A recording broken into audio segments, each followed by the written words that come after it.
Bom dia! Sejam todos muito bem-vindos ao meu podcast.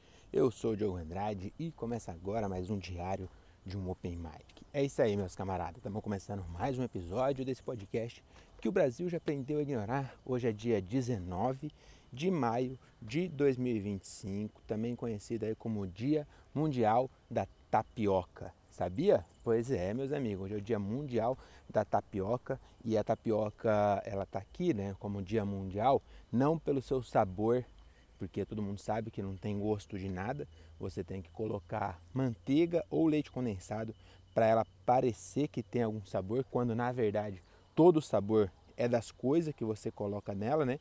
Pouquíssima coisa vem da tapioca, mas por que ela está aqui? Porque é curiosa a história de como a tapioca foi inventada. A tapioca ela foi inventada na cidade de Cabobró do Sul, lá no Ceará, né? E como é que foi inventada? A tapioca, se você não sabe, ela é feita de mandioca ou macaxeira ou bribri-bri, dependendo do estado da onde você está. E aí, lá no Ceará é macaxeira, né? E aí então eles comiam a macaxeira como todo o Brasil come, cozida ou frita, né? Ou farinha de mandioca também é muito apreciada no Brasil. E eles comem assim, comiam. Aí teve um dia que a dona Josefa, ela estava esclerosante. Sabe quando a velha, ela tá doente? Hoje em dia chamam de Alzheimer, de Parkinson, tem vários nomes gringos para chamar isso. Lá na época era caduca, que chama, né? Então a velha estava caduca, dona Josefa caduca. Aí ela falou, tô querendo comer mandioca, mas quero de um jeito diferente. Aí o neto dela, cearense, tudo engraçado, né? Aí o neto dela falou, ai, que eles fazem assim também. Aí falou, não foi nisso. Foi que falta de respeito. Aí na verdade o neto dela falou assim, diferente como vovó Zefa. Aí ela falou, quero enfiar no cu de curioso. Aí ele falou, nossa vovó Zefa, que sacanagem. Aí ela falou, tô brincando, netinho, eu tô querendo comer tipo ela, como se fosse uma farinha, mas diferente. Pera aí que eu vou fazer pra nós. Aí ela foi lá e fez a tapioca. Ela foi lá e tacou a farinha na frigideira, né, a farinha de mandioca na frigideira, botou ali, eu não sei exatamente o que ela usa, o que usam hoje, né, para fazer ela aglutinar daquela maneira. Na época, ela botou.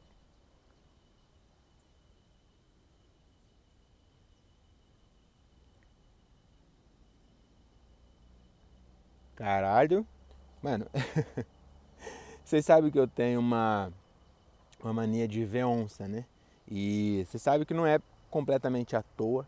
Aqui no sudeste do Brasil, na Mata Atlântica, a onça é de fato um animal nativo. Aí, ô, rapaziada, eu tô gravando na beira da mata aqui. Tô bem na beira da mata e no chão tem umas pegadas que eu acho que não é de cachorro não, viu? Na moral, acho que dessa vez eu presenciei aqui, porque, mano, é muito grande e tem 4 dedos. Parece de gato. Só que é muito grande para ser um gato. Tá ligado? E aí eu tô vendo essas pegadas aqui no chão. E eu já tô falando aqui da Josefa, mas intrigado com essas pegadas no chão. Eu vou postar no meu Instagram. E aí, ou então quem me segue aí, se ficar curioso, pede pra mandar foto, que eu vou tirar uma foto disso aqui, porque essa pegada é muito grande, pô, pra ser um cachorro. Caralho, o tamanho dessa porra. Enfim, aí eu tava já assustado aqui com a pegada, né? E eu de costa pro mato. Tá entendendo? Tô de costa pro mato, olhando pegada que possivelmente é de uma onça. Ou, se não for uma onça, pior ainda. Porque eu nem sei que animal que tem uma pegada desse tamanho. E aí eu tô vendo essa pegada na beira da mata. Me escondendo das pessoas, porque eu tenho vergonha de gravar um podcast em público, né? E aí eu tô aqui, rapaziada, e de repente eu ouço um barulho no mato. Esse silêncio que ficou aí, não foi para dar clímax de suspense na história da Josefa. Não, rapaziada, eu ouvi um barulho aqui atrás na mata e Nossa Senhora, eu travei o cu aqui de uma tal forma que se eu tivesse bosta pronta eu cortava no meio. Bom, mas eu acho que foi só qualquer outra coisa que faz barulho na mata. Vamos seguir. Então a Josefa, hoje em dia eu não sei o que bota, né? Para aglutinar a farinha e virar tapioca. Na época, Josefa esclerosante pegou o quê? Cuspe. E aí ela deu uma bela escarrada e nisso o neto não estava olhando, tá? Aí ela foi lá e o bagulho deu aquela aglutinada, virou uma tapioca. Né? Isso foi no dia 19 de maio de 1848. Né? O Ceará era uma grande potência mundial nessa época, exportando cabribri, que é quase que um maxixe, né? É outra fruta. Outra fruta não, outro legume, outro vegetal. Aí ela fez ali, né, a tapioca com cuspe, e aí o neto dela foi experimentar, ele não sabia, ele não viu. E aí ele comeu e falou, nossa vovó, não tem gosto de nada, mas se nós tacar uma manteiga vai ficar da hora. Aí foi lá e tacou a manteiga e falou, mano, aí, porra, ela virou a maior produtora de tapioca do Brasil, mas a história termina triste e é por isso que está aqui. Porque de tanto ela ter que cuspir no prato, ela ficou desidratada e morreu, né, esclerosante aos 78 anos de idade, o que para a época era jovem, né, porque no Ceará tinha o melhor clima, né, a melhor medicina e os melhores costumes, então as velhas, ela vivia muito.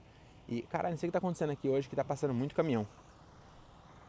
Já passou um, está passando outro. Quer dizer, eu sei o que está acontecendo, né? Está construindo uma ponte a mais ou menos 1 quilômetro daqui. E eu estou numa estrada que ainda não é estrada, mas vai ser no futuro, que vai chegar na ponte.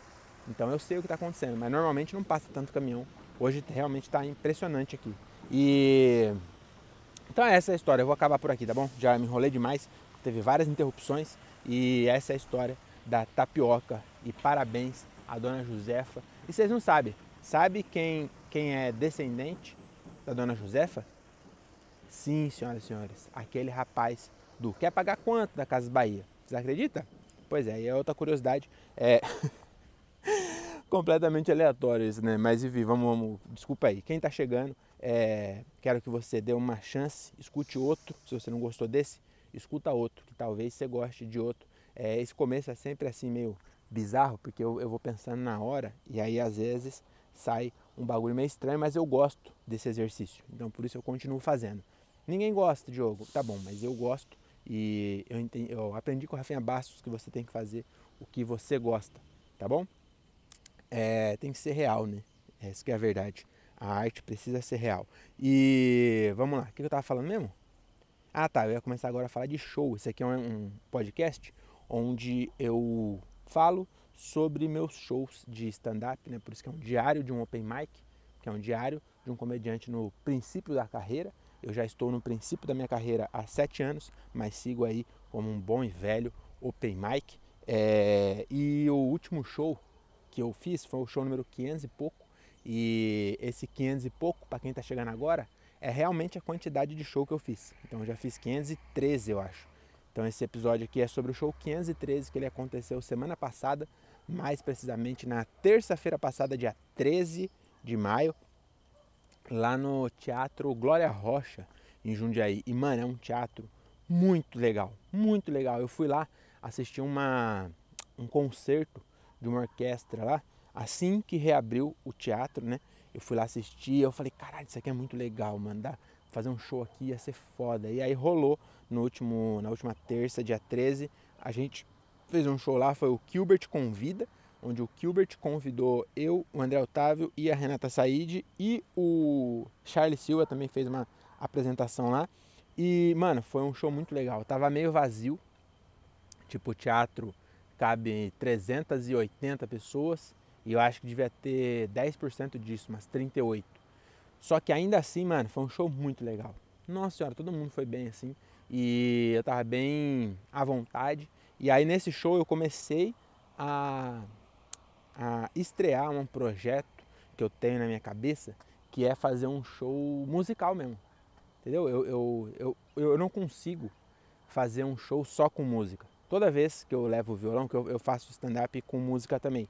Então, toda vez que eu levo o violão, eu faço primeiro o stand-up e depois de um tempo eu pego o violão.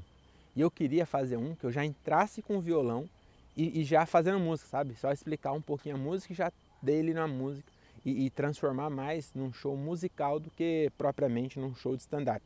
Eu tenho essa vontade de testar, sabe? Para ver como funciona. Mas eu nunca consigo. Aí nesse eu não ia conseguir de novo. Então eu comecei a fazer minhas piadinhas ali E aí nisso eu fui interagir com a mãe do Gilbert. E aí eu falei, oi dona Lucy, como é a senhora? Ela, nanã. Aí não veio nada na minha cabeça, aí eu falei assim, olha, tem uma surpresa para a senhora aqui, que na verdade a Flávia, a esposa do Gilbert, e aí eu já meti uma música já, que foi a música que eu fiz, que é do meu novo álbum, que ainda não foi lançado, mas vai ser lançado aí, que é o Gordofobia Love Songs, né, que é uma série de músicas gordofóbicas que eu escrevi. Essa é uma paródia de Evidências e ficou muito legal essa música. E aí eu já tinha até postado ela sendo uma homenagem para o Jansen, da esposa do Jansen para o Jansen. E dessa vez sempre tem um gordo, né? Você vê que todo show sempre vai ter um balofo. Então o Gordofobia Love Songs, ele sempre encontra sua morada num show de stand-up. Então eu já comecei a fazer, e aí daí pra frente foi só música, porque eu só tinha 10 a 12 minutos e o Gilbert tinha falado que tinha que entregar o teatro 9h30. Então eu era o último, mas eu não podia fazer o quanto eu quisesse, como num bar, por exemplo, que não tem hora para acabar. Então eu realmente tinha que seguir. E aí eu comecei nas músicas, aí fui fazendo só música. Tem uma música nova que eu ainda não consegui encontrar uma forma de fazer ela. Eu tô achando que ela não é uma música para show, porque minhas músicas é tudo setup punch acompanhada de uma música. E aí ela é mais, ela não tem isso, sabe? Então eu não me sinto muito confortável em fazer uma música que não tenha setup punch no palco, sabe? Então acho que essa eu vou ter que fazer, mas acho que sobre show era isso. O que eu queria falar desse show é o seguinte, mano. Lá em janeiro, quando eu fui assistir lá o concerto, eu fiquei pensando, né, caralho, deve ser muito foda fazer um show aí. E aí 5 meses depois aconteceu. E aí o que isso quer dizer? Nada, né? Nada na real, mas é que tipo assim, foi mais gostoso porque eu já tinha desejado antes, né? Então o segredo da vida é você desejar coisas fáceis, tá bom? Ai, nada a ver, né, mano? Então, mano, sobre o show era isso, né? Foi muito legal. Foi muito legal também reencontrar os moleques. Fazia tempo que eu não vi o Gilbert, o André, o Thiago, a Renata. Então foi bem legal. Essa música que eu falei que não tem punch, ela acabou no meio porque... Vai vendo, né? Essa música é uma música que eu escrevi que é uma indireta para as pessoas que devem dinheiro pra gente. Porque isso também eu acho que é meio que universal. Acho que todo mundo já emprestou dinheiro para alguém, ou não, emprestar dinheiro é muito difícil hoje em dia, né? Mas tipo assim, às vezes você vai num rolê e aí você divide com o seu camarada. Aí você fala, não, eu faço aqui, depois você me paga. Enfim, ou de alguma forma a pessoa fica te devendo. E aí quando você vai cobrar, você não tem coragem de falar assim, ô José, me paga, você tá devendo. E aí o correto seria o cara falar assim, rapaz, é verdade, deixa eu pagar aqui. É isso, né? É isso que eu deveria ser. Mas nós somos, pelo menos eu sou, um idiota, eu não gosto de conflito. Então quando eu vou cobrar alguém, a pessoa está me devendo. É ela que devia ter o compromisso de me pagar. É ela que devia estar com vergonha de estar devendo para mim. Mas eu não tenho coragem de cobrar assim. Então o que eu faço? Eu falo, opa, fala mano, tudo bom? Não é cobrando não, mas tá aqui a chave Pix que eu esqueci de mandar. E aí eu espero que a pessoa fale, rapaz, esqueci mesmo, tá aqui ó. Ainda bem que você falou, tá esquecendo. Tá aqui o comprovante, é isso que você espera. Mas então, eu acho curioso isso, da gente ficar com vergonha de cobrar o dinheiro que o outro tá devendo. E aí eu escrevi uma música falando sobre isso. É tipo um pagodinho que é tipo assim, ó. Fala meu amigo, fala meu parceiro, não é cobrando não, mas cadê o meu dinheiro? E aí depois tem umas situações de onde a pessoa fica devendo, tá ligado? E aí era uma música sobre isso. E aí teve uma hora que eu falo assim, faz essa, depois eu te pago. Foi isso que tu me disse, já trocou até de papa e não chega nunca esse Pix. E aí eu verbalizo, assim, tem gente que tá me devendo desde o João Paulo II. E aí na hora que eu falei isso, eu falei assim, tem gente que tá me devendo um cachê desde o João Paulo II. E eu olhei pro Thiago Rihai, que realmente tá me devendo um cachê de Jundiaí, desde ano passado. Eu já meio que dei como perdido esse cachê aí. É o cachê de Curitiba. Então eu Aí ele tava sentado na primeira fileira, pô. Ele nem tava lá, ele sentou naquela hora. E aí me derrubou. Entendeu? Fazendo uma música sobre cobrar as pessoas que tá devendo. E aí um cara que tá me devendo um cachê senta na primeira fileira, aí não tinha como. Aí minha mente me traiu e eu tive que parar a música aí porque eu comecei a dar risada. E essa parte até que foi engraçada. Mas a música em si eu acho que eu preciso talvez gravar ela fora do ambiente de palco, sabe? Gravar tipo um clipezinho assim, um cenário legal assim e gravar ela só como uma indireta mesmo.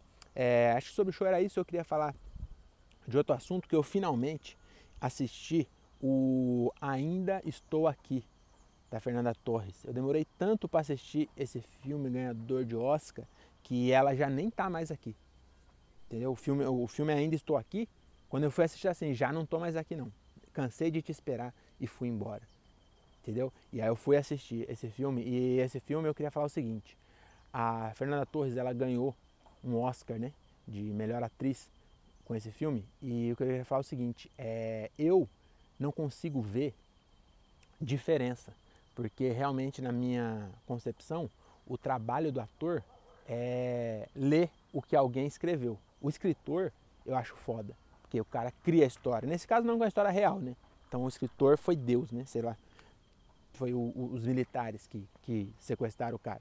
Então eu não consigo admirar o trabalho de um ator, sabe? Porque pra mim, o ator ele tá lendo uma história que alguém contou, tá ligado? E aí quão bem ele lê uma história, ele decora uma história, ele passa um sentimento.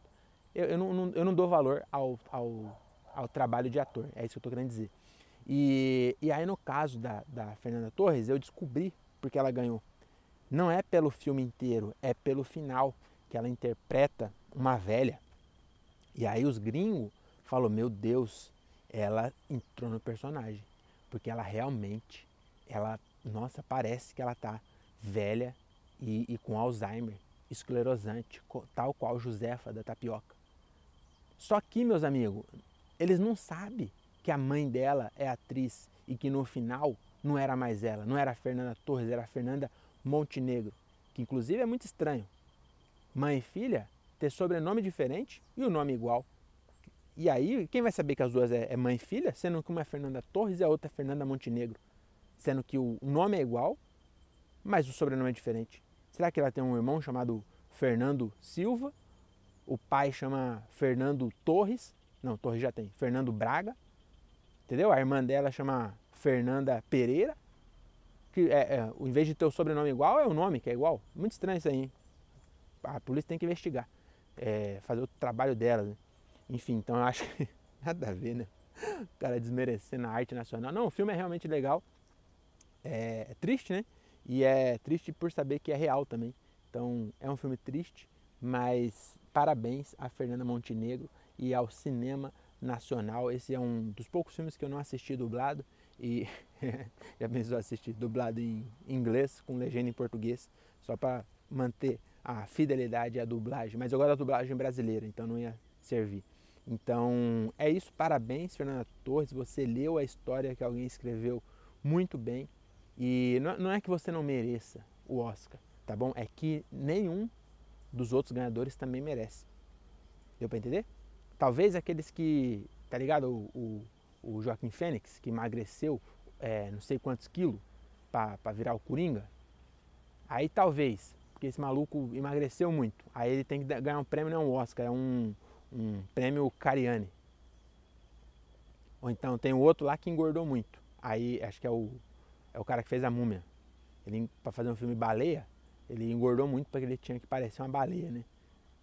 Mas aí esse já não, porque engordar é fácil, pô.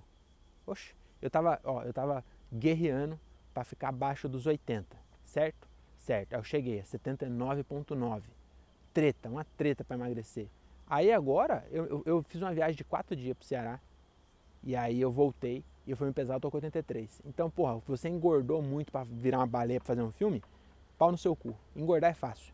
Qualquer um consegue engordar. Agora, o cara que emagrece, aí esse merece não só um Oscar, mas o prêmio Cariani de cinema, tá bom? E é isso. Acho que, na verdade, assim, todos merecem. Mas todos, entendeu? Não, os que ganhou só foi sorteado dentro... Não, se bem que eu vou fazer até uma ressalva aqui. Eu não respeito o trabalho de ator, isso é um fato, mas tem uns filmes que tipo assim, eu não consigo reconhecer uma atuação boa, mas eu consigo reconhecer uma atuação ruim. Porque tem uns filmes que o cara é tão mau ator que você fala assim, não, aí você não tá me convencendo não, hein? Então eu já tô mudando de ideia, né? Então se eu consigo... É que assim também, né? Um filme de Hollywood, você não vai ver um ator ruim. O cara, o mais fraco do filme de Hollywood tem que ser um bom ator, pô. Ou então tem que estar dando pra alguém. Chupando uma... Vocês entenderam, né? Uma manga. É isso, vou terminar por aqui, já estou começando a me perder nas palavras. O próximo show, quarta-feira, vou para Mauá fazer 2 sessões com o Diogo Almeida e aí depois nós conversa, tá bom? Acho que eu vou falar um pouco do Ceará na próxima, vou me aprofundar aí que eu estive no Ceará esse final de semana, mas acabei não falando nada aqui do Ceará. Mas é isso, beijo para vocês, se tiver algum ouvinte do Ceará aí, espero que você tenha gostado da homenagem, espero que você saiba que a tapioca foi inventada aí no seu estado por uma velha esclerosante, tá bom? É nóis, até a próxima, nada de armas, use camisinha e volta